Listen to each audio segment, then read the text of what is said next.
Olá! Nesse pequeno vídeo eu quero falar um pouco sobre a minha conversão e sobre o meu chamado.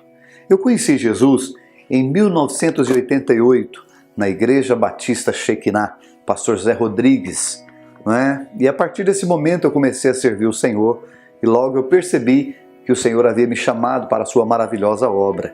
E comecei a servir a Deus, comecei a servir os pastores, servir a igreja, grupos familiares, enfim, fui desenvolvendo o meu ministério. Mais tarde fui reconhecido como pastor Zé Rodrigues, pastor Heber, me ordenaram ao ministério. Por um tempo eu achava que eu era um pastor de igreja, pastor de presidir, de estar à frente de igreja. Por não entender o meu chamado e aquilo que Deus tinha para mim, eu fui ser pastor de igreja. Fiquei quase 5 anos na frente de 2 igrejas. Percebi que não era aquilo que Deus tinha para mim. No ano de 2000 para 2001, eu descobri o meu real chamado. Eu descobri que o Senhor havia me entregado o ministério da palavra, que o Senhor havia me dado pregação. Eu sou um pregador. Deus me chamou para pregar a palavra dele, para ministrar a palavra de Deus. A partir desse momento eu decidi servir a igreja do Senhor, no Brasil e fora do Brasil, no ministério da palavra. Servir as igrejas, servir os irmãos, servir os pastores com os meus dons, com o meu ministério, que é o ministério da palavra. Eu tenho diaconia, sou um servo, e eu tenho também o ministério da palavra. Tanto em 1 Timóteo como em 2 Timóteo, Paulo fala dos seus ministérios. Paulo tinha 3 ministérios.